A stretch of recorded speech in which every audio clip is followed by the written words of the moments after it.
পঞ্চগড় ২ আসনে ধানের শীষ প্রতীক নিয়ে বিএনপির মনোনয়ন পেয়েছেন জনাব আলহাজ ফরহাদ হোসেন আজাদ। নমিনেশন ঘোষণা হওয়ার পরই আনন্দের ঢেউ নেমে আসে দলীয় নেতাকর্মীদের মধ্যে।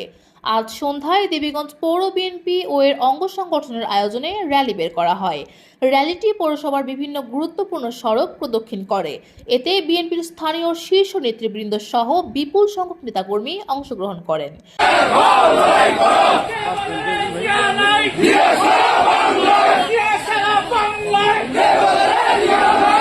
র্যালিতে অংশগ্রহণকারীরা জানান, এই মনোনয়ন দলীয় নেতাকর্মীদের দীর্ঘদিনের অপেক্ষার ফল।